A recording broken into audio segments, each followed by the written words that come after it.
Last week, as I was being dropped off at Charlotte's airport, a woman was sitting in the back seat of the car, and she was going to some kind of a meeting with the land developer or the builder. And she said that a few years ago her daughter died, and then 6 months later her husband died in a car accident, and she pretty much lost in 1 year. Lost her child and lost her husband. And so I'm asking her, I'm like, how are you doing? And she's like, you know what? I'm doing better than I wish. I'm doing better than I thought I could be doing. She's like, I'm actually going in to close on the land, on the house in Charlotte, but I live in California. I said, how are you? Are you into some kind of a business or anything? She's like, no. In fact, when my husband died, I had 4 children.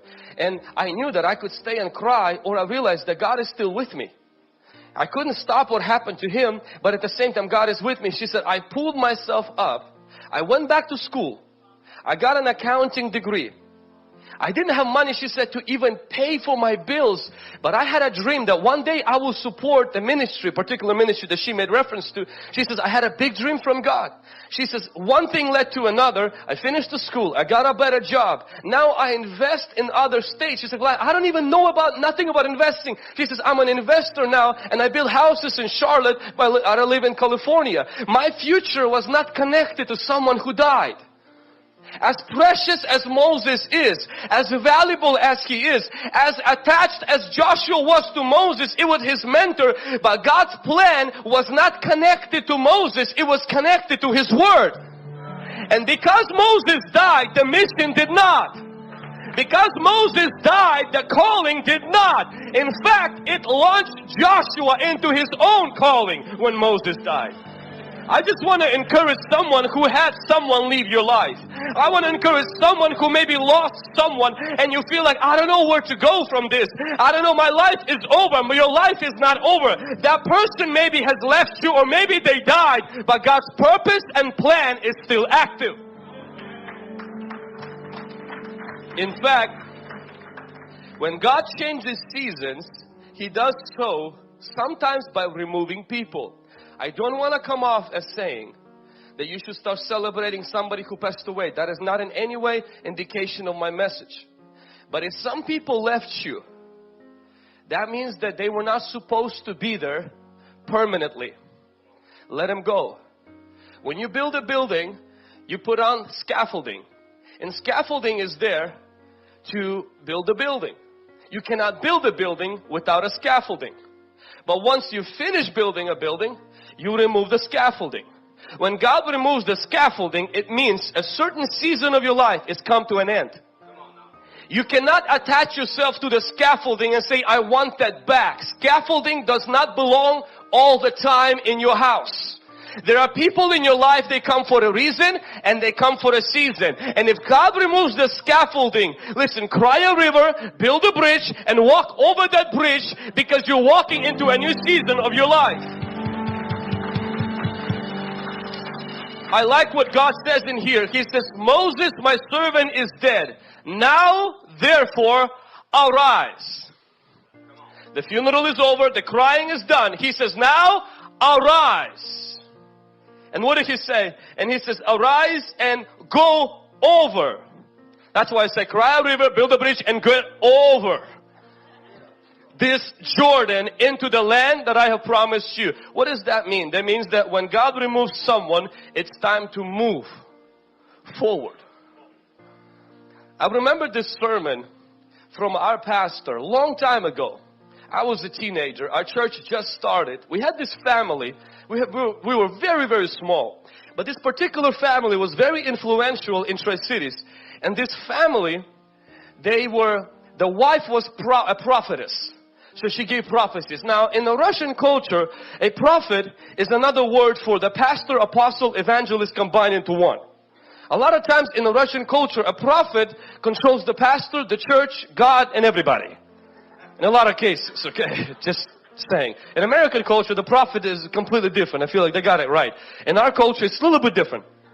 This lady, I was there at the meetings when I was 14 and 13 years of age, when our church was forming.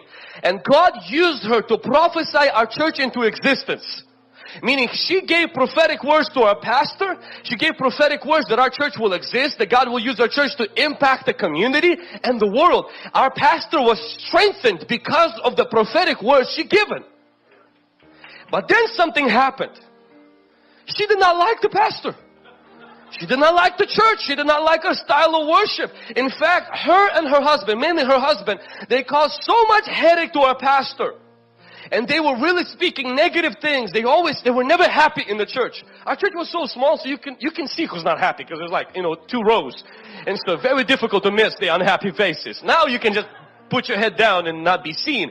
And I remember tensions that I was hearing, because it was a very small church. I heard these rumors, the gossip, what they were saying. And then one day, they decided to announce that they do not like where this church is headed to, and that they are going to leave. See, right now, if somebody leaves, it won't be noticeable. But at that time, it's a whole row that's gone. And we only have 3 of them. It's very noticeable. It's very painful. What will others think? And I heard about the fact the pastor on one Friday night spent all Friday in prayer. And he got up on Sunday morning. I still remember that sermon. He preached a sermon that says, the sword of the Lord and the sword of a Gideon.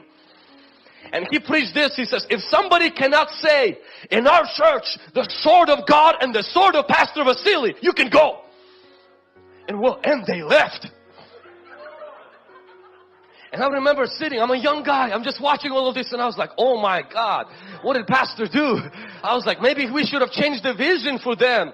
But Pastor did not shift the vision of the church that they prophesied about, just because their perspective, their ideology changed. And he did not allow their exit to stop the vision of the church, to stop what God called him to do. It was painful. Did it hurt? Oh yeah. It brought a lot of rumors. It brought a lot of gossip against our church. It brought different things, because everywhere they went, they said negative things about our church. But one thing that did not happen is Pastor felt like just because they left, but they helped to strengthen the church in the beginning, and now it hurts. Arise and go over. And I am thankful to the pastor that he did not allow what they said to bring our church down, and to realize that they helped us up to this point. But just because they want to leave, that does not mean that what God is doing has to stop. It just means they're the scaffolding. We don't hate him. We take him apart and say, God bless you. Go build someone else's house. But we have to move forward. I want to encourage somebody in this room who maybe was there to help you to get to this point. And right now, you feel intimidated, you feel scared, because they just announced that they're leaving your business. They just announced that they no longer want to be associated with you. Maybe they just announced that I'm leaving you and I want to do nothing with you. I want to encourage you, arise. Don't live in rejection. Don't live in poor little me. Don't live with God abandoned me. If God took the Moses, that means He's taking His promise. No. Maybe it is your time. Maybe the season has shifted. Maybe God is planning something, you don't see it yet. Arise and go over. It's time to move. It's time to wipe those tears. Pull yourself up and stand on the promise of God and say, what man meant for evil, God will use it for His good. Jeremiah 29:11, it says, for I know the thoughts that I think of you, says the Lord, the thoughts of good and not of evil, to give you future and to give you hope. In Romans chapter 8 verse 28, the Bible says is that God plans good things for those who love Him and to those who are called according to His purpose. And so we have to stand our ground that God is up for something good. You may say, but I got left. But He died. But He walked away. He gave me a divorce papers. But He already moved on with someone else. My life is over. It's not over, because it's not connected to him, her and them. It's connected to God, who says to Joshua, as I was with Moses, I will be with you.